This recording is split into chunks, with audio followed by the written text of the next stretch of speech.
Without further ado, I'd like to introduce our moderator for today's panel. They are the Senior Manager of Teaching and Learning for Little Kids Rock and a former classroom teacher in New York City. So please welcome Spencer Hale.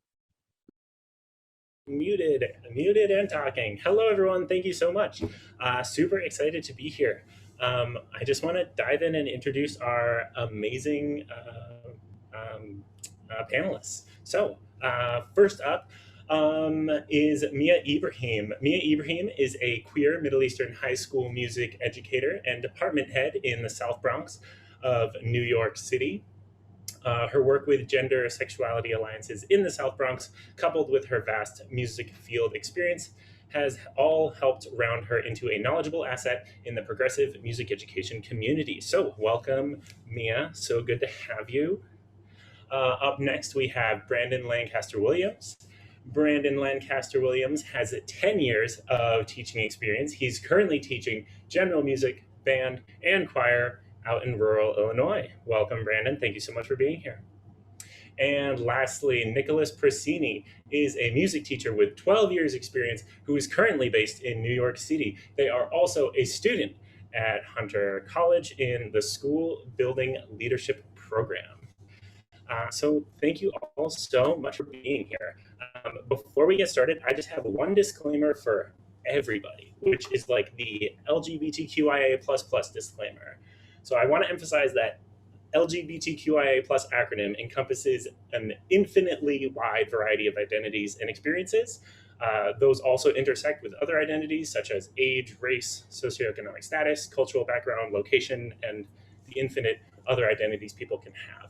Our panelists and myself are 4 individuals who will share our experiences and thoughts, but we do not encompass the entirety of LGBTQIA+ experiences and identities. But welcome, it's so good to see you all. So first I just wanted to ask if you could each briefly share like what was your musical journey that brought you here today. Can I throw that to you, Mia, first, and then we can go around? Sure. I actually, I just had an article come out a few days ago in School Band and Orchestra magazine that literally talks about that exact thing, where I came out of the closet so late in life. So I had already been in the classroom as a teacher, and I kind of came out of the closet alongside my students who are discovering themselves, and I'm learning and growing with them. So I think queerness is an integral part of my pedagogical practice, because now I have grown alongside my students, and I now lead GSAs in the South Bronx, and I really enjoy having it be a co-learning thing where we're all learning about all topics that are inclusive in the classroom, not just music and notes on a page. Do I toss it over? Should we do your turn? I was going to toss it over too.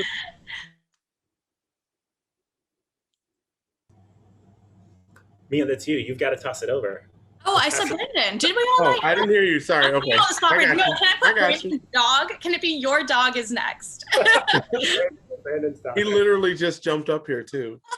So just forewarning, hi, this guy's visiting. Yeah. He enjoys attention, just like me. No, I actually came out when I was in high school, but I just really worked to make sure that my classroom is a space that's inviting for all students. And I had a lot of people that made space for me when I was going through school, so it really made me want to create that space for other students and people I work with. Yes. Nicholas? I came out as trans 3 years ago. I came out as bi when I was in college. I have a similar experience to Mia, where just doing it as I go, and it's been really fun having the students start to come out to me now as a result of being able to be visible, which I think is a huge accomplishment because I also teach elementary school in the Bronx.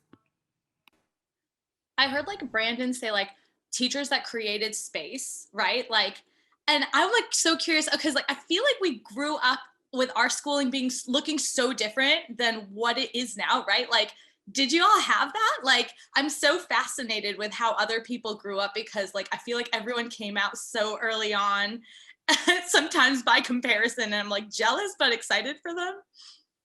So to be fair, I moved from Chicago to a like up and coming rural suburban area north of Chicago. And it was very like farming community, like the school was surrounded by corn. Oddly, I work in the same situation now. Um, but like they were a lot more like everyone can do this. And I remember specifically like one guy in when I was like coming through junior high, and he was like on the cheerleading team, and they gave him all kinds of everything.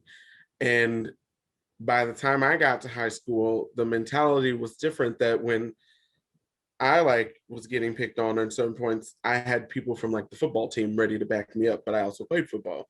But like, you know, like so like people were ready to like step in. And so like as I was going through, everything became more and more open. And so by the time I was in like by the time I was like a junior in high school, I had a counselor who was like ready and willing, and I had a teacher who was a few teachers who were like, hey, if you need to talk, just tell us what's going on. And so like when I started teaching in an urban area, I didn't have that. So I tried to create that. And then I ended up out in the rural area, and they definitely need some love. Love. Yeah.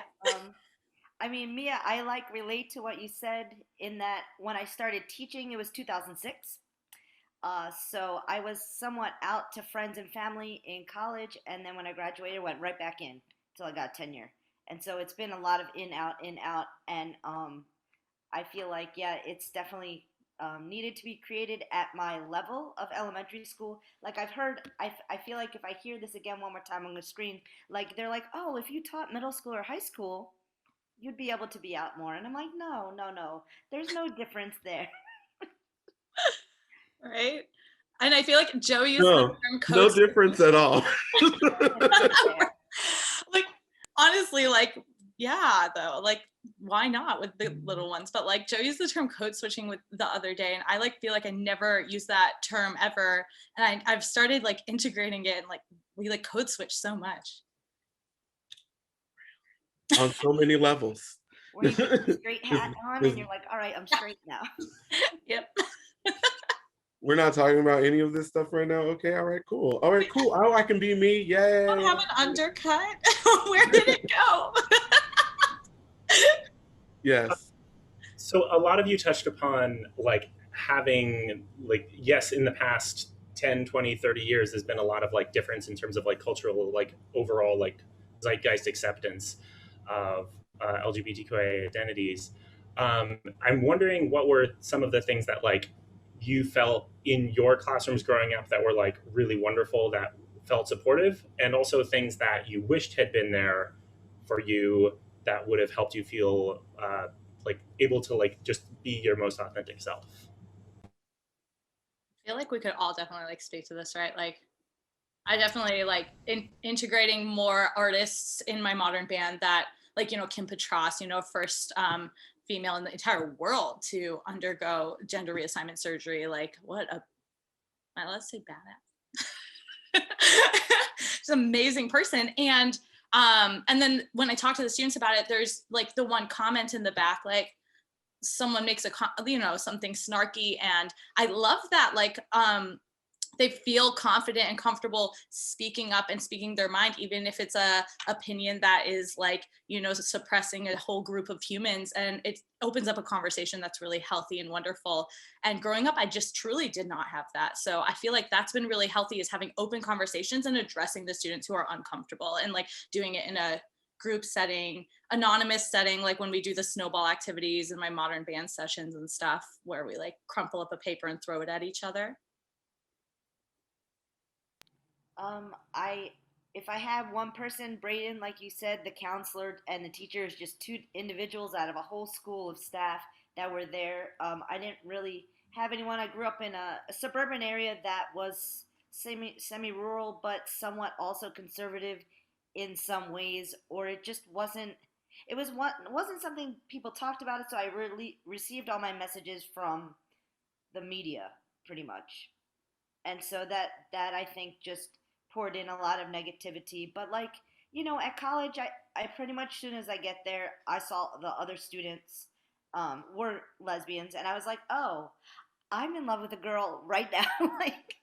Like it was like 2 days after I got to college. So yeah, just one person can make a huge difference. And now that I am that person for the kids, it's amazing how much they just feel comfortable. They don't have any fears yet, but it's to have their first experience be positive, I think goes a long way. hmm It was it.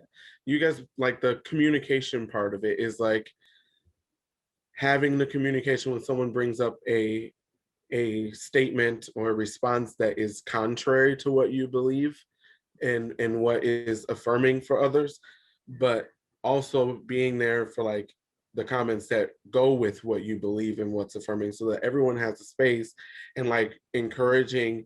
So like I had a few teachers who were really good about like making sure you play both sides, and they were really good about making sure that like in anything we do, we make sure that we think about both sides.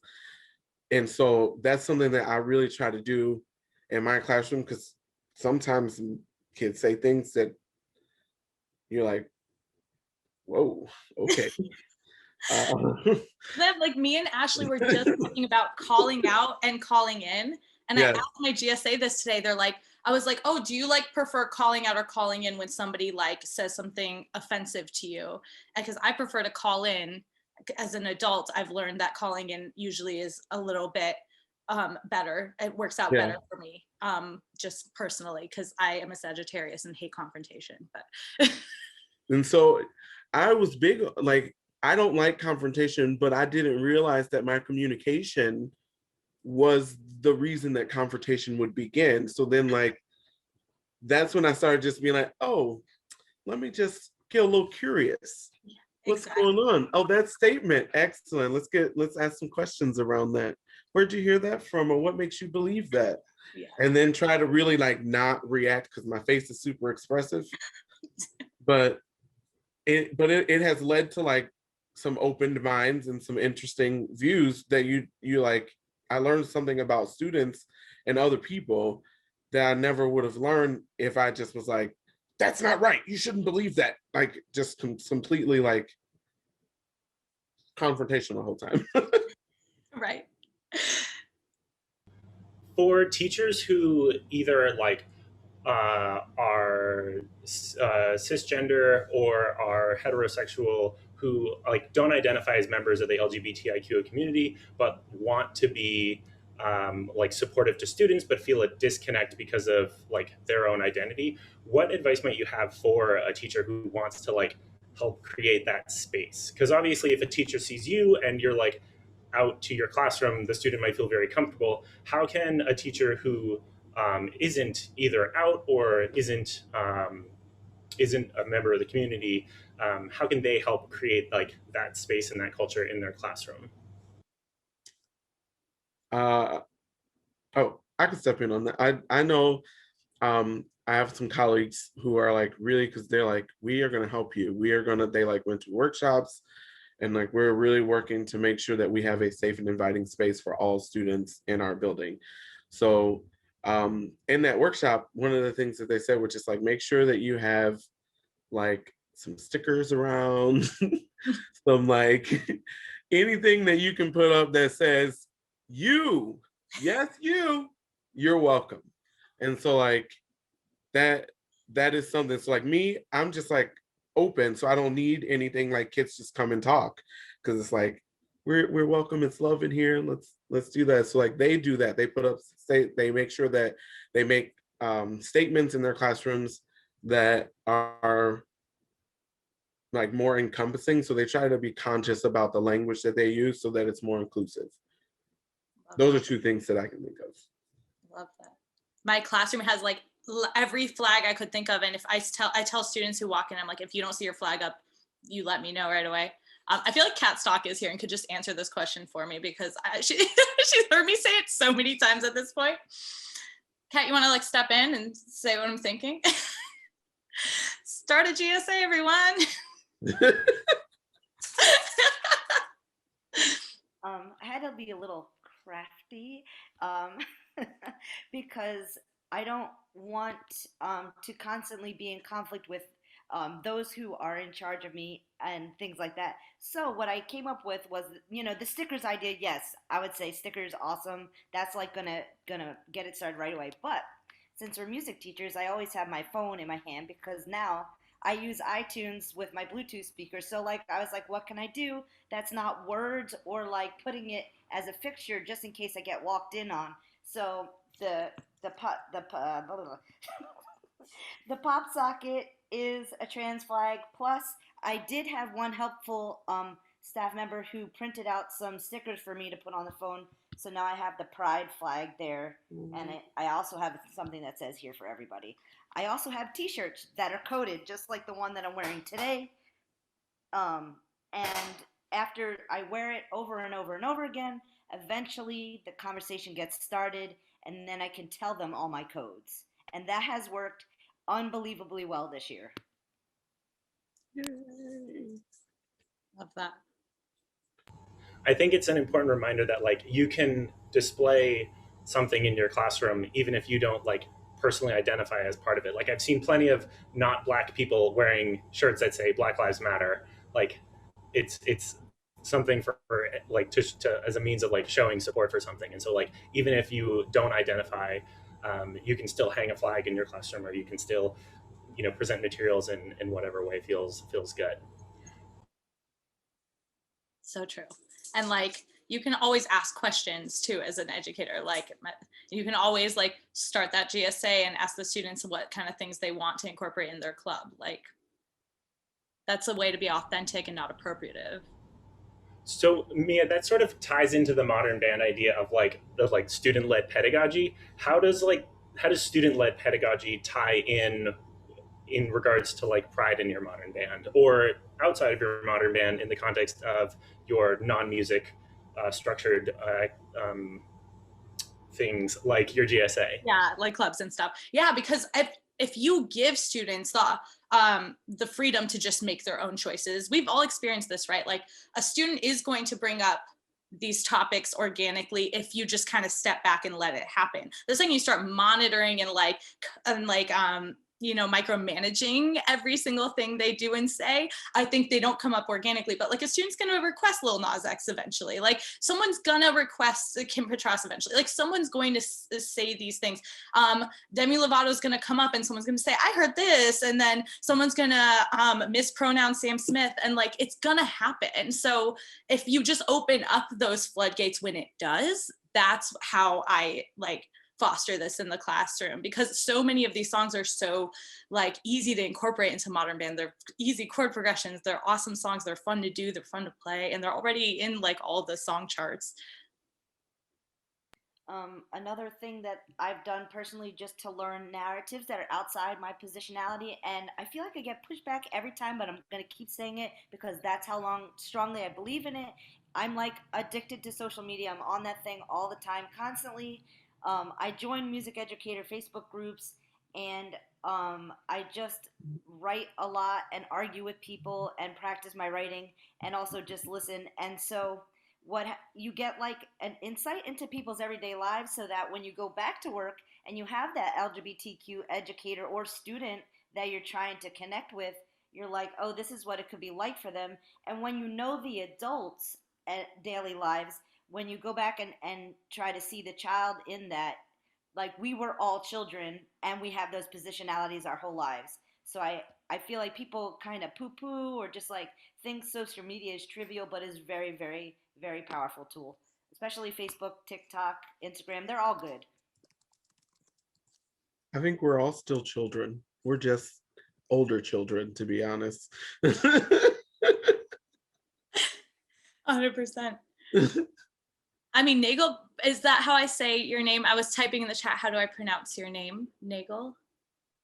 I said to like ask pronouns of students and at the beginning of the year, and that's some Title IX stuff too, right? That like legally we have to incorporate this. So like, why not just do it as a part of your pedagogy, as a part of your curriculum?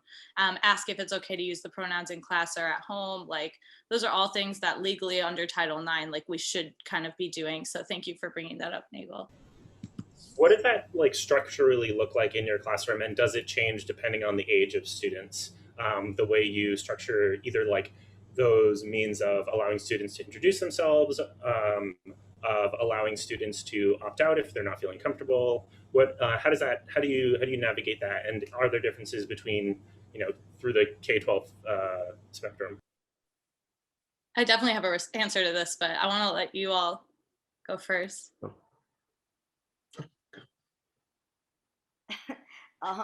In elementary school, I just try to make it language they can understand. Or if something naturally comes up in conversation, I'll check in on their pronouns. Like if they mention like I don't know what I am, or like just that they saw something, I'll be like, hey, you use these pronouns. Or do you want to still use those? Um, I am a little hesitant to give out something that is a piece of paper like with blanks on it that they can fill out themselves yet. Although I do want to let everyone know that a couple days our chancellor tweeted our colleague Eric Williamson and his first grade classroom work with music education and doing pronouns and teaching about them. So I really do think this is appropriate.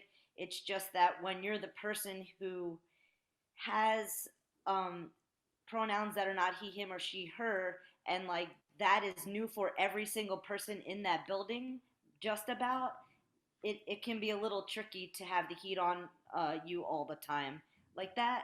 But I feel like this is going to be something I'm going to introduce next year. But if, like, I mean, it's a little tricky with elementary school, is what I'm trying to say, but like, definitely should do it if at all possible. Take that risk, get it out there. If you get pushback, you'll have to then mitigate that conflict. And that's sort of been what I've practicing all year.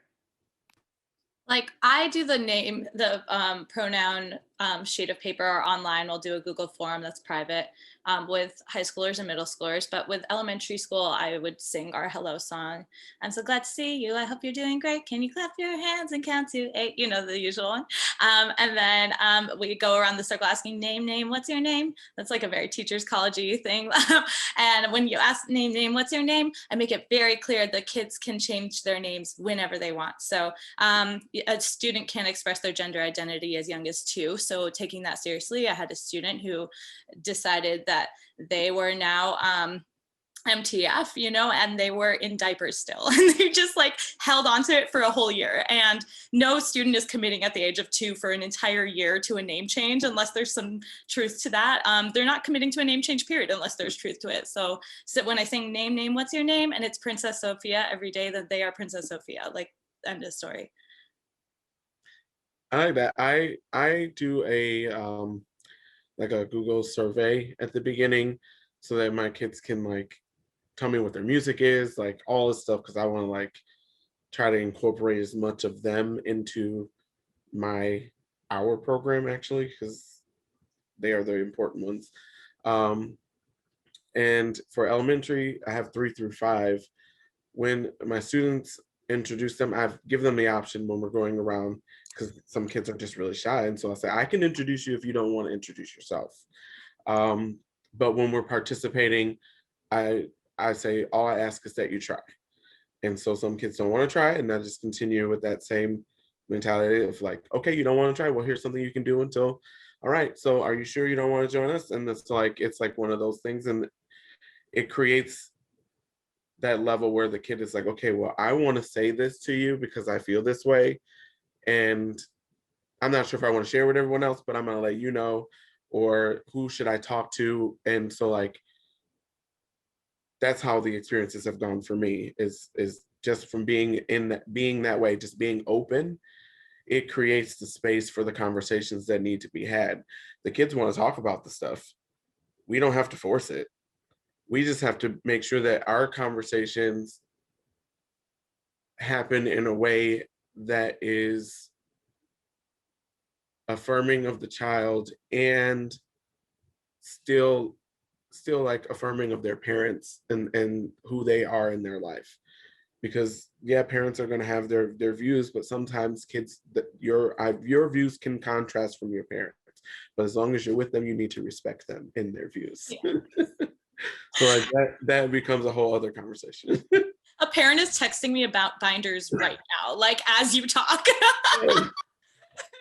See, But, like normalizing it, that's absolutely like, as soon as it's normalized, like as soon as it's like a part of your everyday thing, like kids aren't going to be like taken aback every time somebody changes a name or a pronoun in class. They're just going to be like, okay, so why are you laughing? Like they make fun of the kid who's like, jerk. I feel like that oh, carries over to the like next question of like, what do you do when you do receive pushback? It sounds like you've talked a lot about like normalizing it for your students in your classroom and navigating those conversations with children.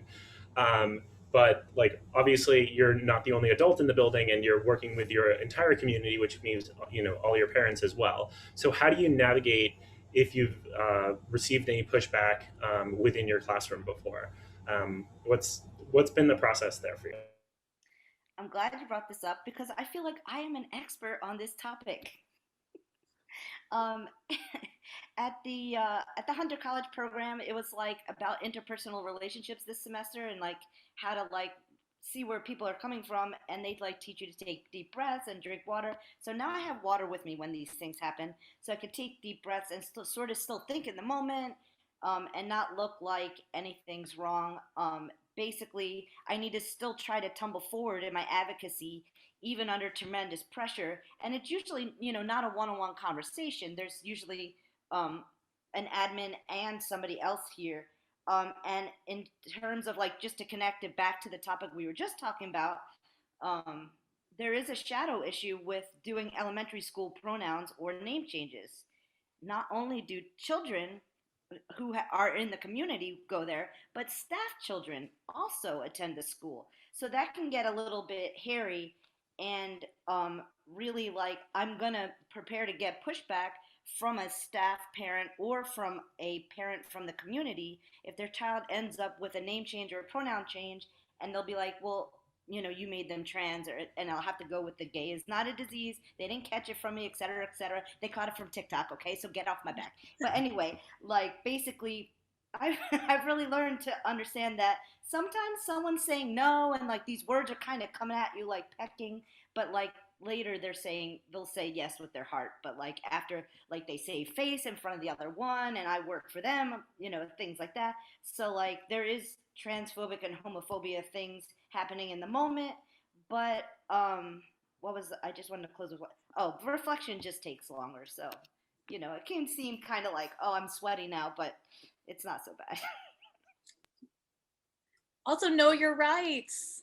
Everyone who knows me knows I'm like obsessed with Title IX. Like everywhere you come see me speak, I'm like, but did we hear about Title IX? Like you all are so sick of me talking about Title IX. Like read up on Title IX.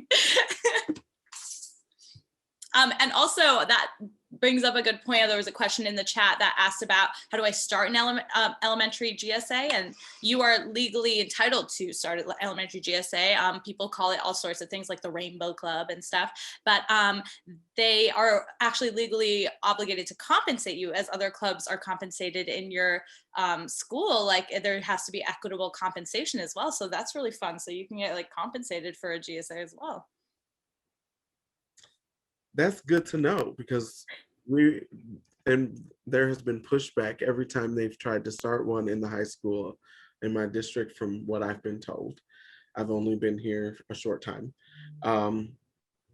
But there was like pushback. And I told them, I was like, if the kids want it, like something has to happen. So like the biggest thing is to make sure that the kids are there, and you have the kids can write the letters, and you can just go in and be like, I'm presenting to you what the students have requested and what they're asking for, to make sure that our environment is welcoming to them and anyone else that they would like to have. And they moved forward. They haven't approved it, they haven't submitted yet, but they have started getting more students around to get on board with the idea and starting it.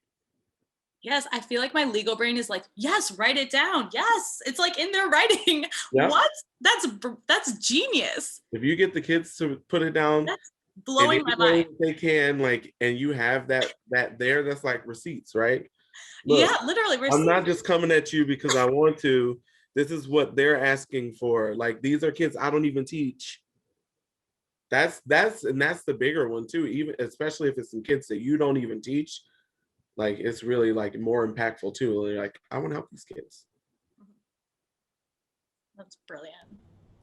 What resources might you suggest for teachers who are like hearing this but like feeling overwhelmed of being like feeling either like unqualified to talk about these things, or feeling like, you know, they see LGBTQIA plus and they don't even know what the letters stand for, let alone the plus sign.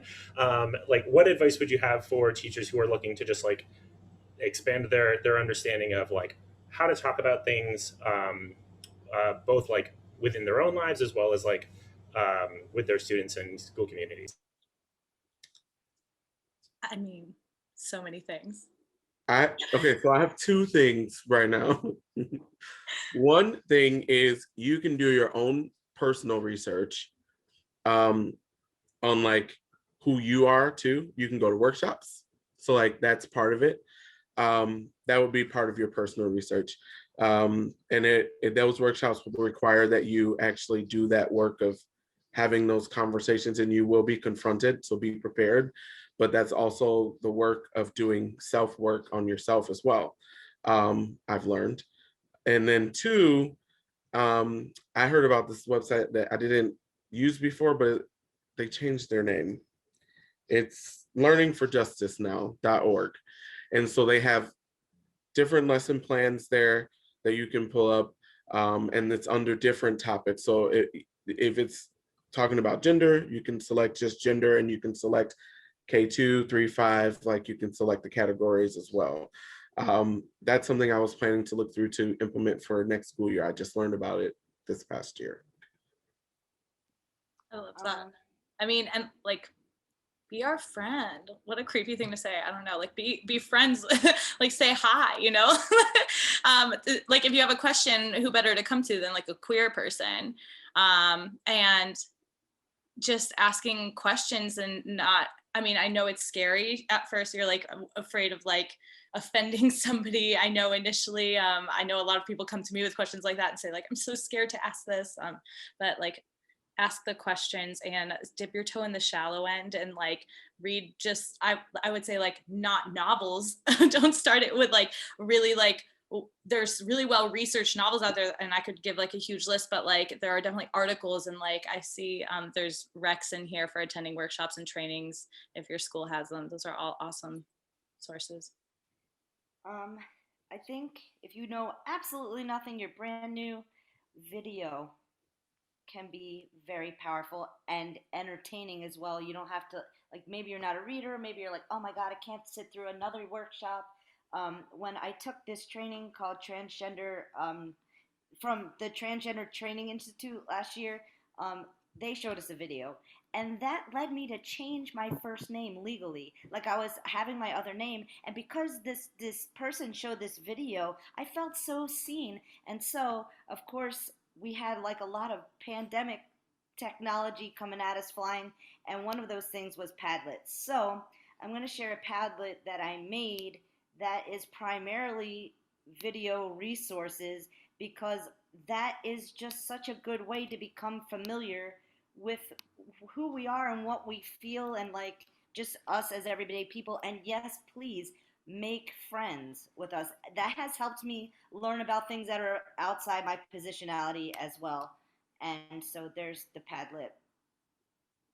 When I was a teacher and beyond, when I left the classroom, and this is like before I was even out to myself, I loved reading queer YA novels, which like there was clearly a lot going on that I wasn't examining underneath the surface there, but so many of those are like very autobiographical. And so the vast majority of authors of like queer YA novels are queer themselves, and so they're like basically like it was a way for me to like get in the minds of students and be like, what's going on with students like what are their day-to-day experiences? What are some of the challenges that they're running up to? Which, like, as a YA fan, I was like all about that. I'm totally YA fan. And like my cousin told me she bought a novel because she works for Penguin Random House, and she works for YA department. And the whole Darius the Great series she bought from Iranian man who I'm not Persian, I'm Lebanese, but like it's so many cultural things and queerness, and talks about even like trans lives in his life, and like it just approaches the topic. YA novels approach the topic in such a like approachable, wonderful manner a lot of the time. Totally. All right, I have to ask another question. That's my job. Overrated. No, let's all just be friends. Let's all hang out. I had a slightly maybe darker question, but important question. So I'm going to define a couple terms here as I go. What are some of the ways you have noticed hetero and cis normativity have manifested themselves in your classroom and school environment, and what have you done to address those? And heteronormativity, cis normativity, heteronormativity meaning that like the assumption that a person is attracted to people of the opposite gender, so like boys attracted to girls, girls attracted to boys, and cis normativity being the assumption that someone's gender is parallel to their sex assigned at birth. So assuming that someone who is assigned female at birth is a girl, assuming that someone assigned male at birth is a boy. So what are some of the ways that those things have come up in your classroom or school environment, and what have you done to navigate those? I mean, has anyone else had like, I feel like, because we have to talk about the intersections of culture here as well, right? Like, so like culturally, like my upbringing, it like coincides with many of my students' upbringings, like just in terms of like culturally how we speak about gender and sexuality. And they come into my classrooms thinking like, okay, if you do come out as queer or trans, then like exorcism is the next step, like that sort of thing. Like, so that's my student population. And I like how Brandon said before, like asking questions and getting curious instead of getting defensive or argumentative, like has really been awesome for me in those situations. I would always say you guys or ladies and gentlemen. And I still sometimes slip up because it's like my favorite, my like it's like my go-to. Or I would say, or I would do like a little circus thing. Step right up, boys and girls, like like so I would do something crazy. And I had a student say, well, that doesn't include everybody because what if I'm not a girl? Or what if I'm not a boy? Like, what if I want to identify as something else? And so then I had to like start thinking of like, what can I do to get everyone's attention? So I kind of like stopped making blanket yells and started doing more signals. I try to say you all or y'all more often. So like it comes more in like examining the language that I use. And honestly, the students can definitely like step in. When they're ready, they will let you know like you're not being inclusive and we don't like it. We don't appreciate it. And I like didn't expect it as much when I moved to a rural area. So like in my urban environment, like I was ready, like that would be a kickback. Like, no, that's not how this works. But out here, I was expecting a little more conservativeness, and there is a lot of it. There's also like little glimmers of I want to expand what everything means and see what else is out there and keep learning and continue to grow. And so I kind of like let those little inspirations come from the universe, like, here's something you need to know. And I accept that as like, oh, I needed to learn something. Thank you. And try not to be defensive about it. Uh, it, it I think that a lot of all of these conversations and everything, like the biggest thing is to, in spite of all of who you are, not take offense to everything and be able to like, and even if you are offended, still be curious about what's going on, because that conversation could really expand the other person's mind, and it could expand your mind. You can get a whole new insight into the world and the society, the community that you're in, just by being more curious and less, I don't know what word I want to use, defensive. Yeah. Like, who else has supersonic hearing when they hear "that's so gay" from like across the like playground? You hear it from like a mile away, or like, and then you immediately like what? You get this like crazy like look on your face. Yes. You have to like fight it with every Relax it. part of your being. Yeah, you're like, okay, What'd you say? discuss it. Like, oh, why is that so gay? Okay. Yeah. All right. Sorry, Nicholas. I'm sure you want to chime in here. I'm sure you got some stuff.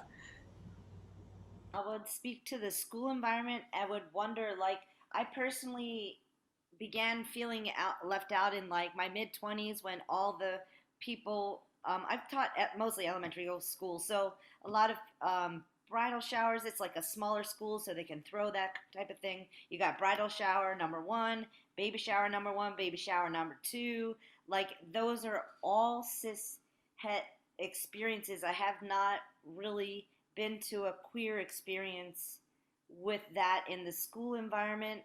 Um, it feels like there's a lot of assumptions, and then if you don't fit, that's when it doesn't always, it's something just feels not right. And I think about how I can dig down to the root of this every single day, because I would want to break the cis het normativity in the school environment among the adults as well as the kids. As far as the kids, it's just small things like you said, Brandon, like, the getting rid of boys and girls, trying not to say you guys, don't do two gender lines if it's elementary school, and then like kind of rework some songs or something if the lyrics are like very slanted toward he him pronouns or a boy. um, oh, degendering colors, that's another one I work a lot on with them. Mm-hmm. That one's not so bad, but always has to be done and redone. Mm-hmm.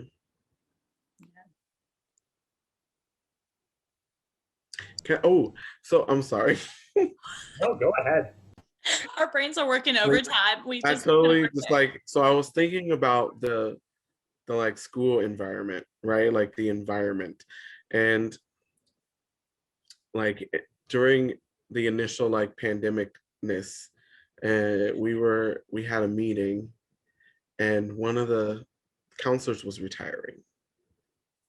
And I literally like didn't even expect this. So like all the counselors are talking, and I walk in, and like they're like, "What's wrong with you?" And I was like, "I just feel really alone." And I like literally burst out crying, because in I'm also the only black male teacher, black teacher in general, and employee in my district.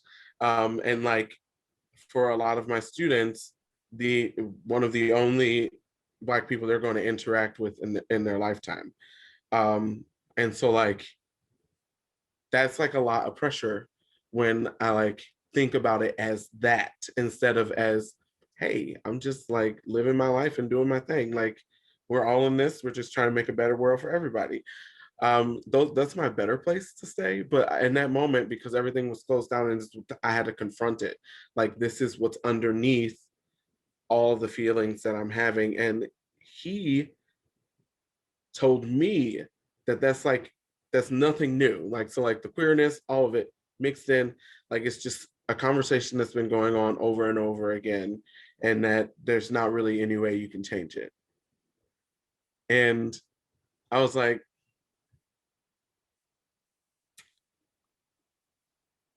I don't know what to do with that going forward. And so then I talked to like my coworkers, and we were like, we're going to work on this. So that's how we ended up signing up for the workshop on how to like work with the LGBTQIA youth. And so then I started having more conversations with people at work. Now, at work, I haven't just been like, hey, you guys, I'm here and I'm queer and we're going to live this life. I don't like, I'm not like outwardly saying like this is who I am at work, and I'm not hiding. I mean, yeah. I am who I am, and I feel like that should be what it is. Like I am who I am, and you're who you are. And we're here and we're loving each other and we're working together, and it doesn't really matter. And so like that is something I'm starting to try with my little relationships that I build and my personal interactions with other staff members, because I just refuse to accept that that there's nothing that I can do. Also, if you haven't noticed, like as my hands moving, like my nails are like super long, and I like it's not because like I want them to be super long consciously. It's more of like I don't think to cut my nails until like I break one or I have to do something. They're just like a executive functioning thing that I like decide to just be like, boop, boop, you don't need that right now. And so like kids talk about it. It becomes a source of conversation. And I literally am like, it's just, it is what it is. And we have more kids who have like crazy hair because that's what they want to do. We have more kids who have their nails painted because that's what they want to do. So like little ripples happen. You may not always think that you are advocating and affecting change by being you and existing where you are, but the reality is change doesn't always happen as one swift swooping magical like Cinderella thing. It's a like tough arduous process, and it requires you to constantly like grow and be uncomfortable and allow other people to grow and be uncomfortable and like make space for everyone, and it's difficult. Yeah. Like the intersection of being like a melanated human too is like, it's so interesting, especially when those naysayers pop in and do say like, well, this is the way things have been, so bye. You're like, oh Yeah. no. Like you said, authenticity goes such a long way. And I know when and if I do get into a PhD program, I really do want to find a way to tangibly prove that this authenticity makes a huge difference in these kids' lives. Like tangibly, like they will perform better, they will feel comfortable, they will feel more open to speaking up in class. Like there's got to be a way to prove this because we've all seen it happen so often. Mm-hmm.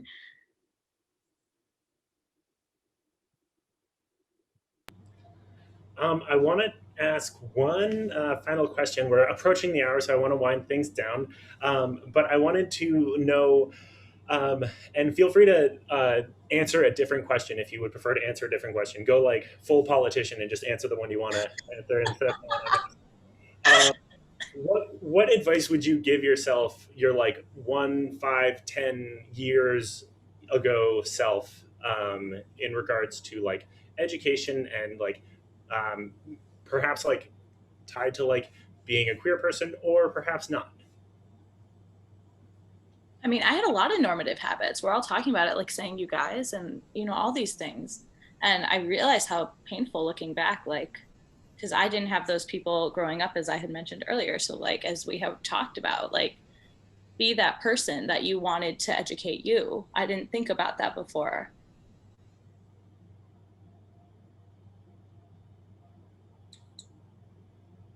Advice to Popcorn. myself would be tell the truth, because I was afraid for a really long time. And so 10 years ago, I wish I could shout at myself to tell the truth. And then also, I wish I knew to look for resources for myself, and to get knowledgeable about things that are outside myself. I've done everything through the internet, everything. And then I was able to bring it into real life. But like, there was just a lot of like things I didn't know, people haven't talked to. Just learning about people's everyday lives has been a tremendous experience that has helped me, and has helped other people. And I would want to say like branch out your friend group too. I could have done that a long time ago as well. I yes, tell the truth. I'm with that. I'm also like, I would say give yourself the same empathy and grace you're giving other people. And it's okay to be uncomfortable sometimes. You don't have to always be comfortable. In fact, if you're comfortable, that means that you're not growing anymore. And so if you have a commitment to that, like that's what you should do. And so also ask for help often. Yes. Oh man. Oh my God. 300% all of that. Yes.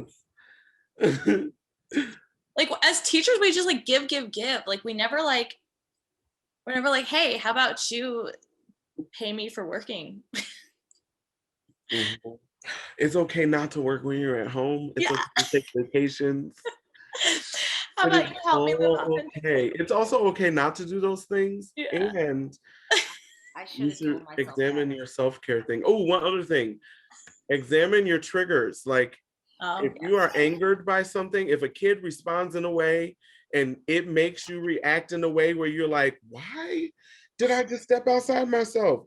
You need to access why you reacted that way. It promise, game changer. Yes. Game changer. But Your also whole examine your approach, students' triggers. yep. Yeah. Your whole approach to everyone changes when you can like stop and be like, "Ooh, I reacted in a way that was like unbecoming. How do I?" And even if it's like months, years later, it doesn't matter. You finally are able to do the work to heal. Healing takes time. Just like plants take time to grow, everything in the world, like everything has its season. Things take time. Don't rush it. Amazing. If I want to give you a moment, if you do want people to be able to find you and reach out to you, where can people find you and reach out to you? And it's okay to be like, please don't find me and reach out to me, or read more about you. Expect everyone to be our friends. Sorry. I'm the friendly when you meet me person, and then like you can never find me anymore because I go into my cocoon. I feel like I would be friends with anyone. I will talk to anyone. Like literally, I'm just so chatty and like I'm just like, oh hey, you're a person. What are you? Hello. So yeah, I'm just so chatty. Yeah, I just really like people, and I just really like being friends with people. I have some cocoon times, but mostly I'm just like someone who does not sleep as much as others. So therefore, am on social media a lot. I'm gonna still put an email address, um, which is contrary to what I'm comfortable with because I just told you guys to be uncomfortable. People who are watching this afterwards won't see the chat, so Oh, oh, like our names on. Look at my name. you can look me up. But my email for that, if you watch it and you want to email me, it's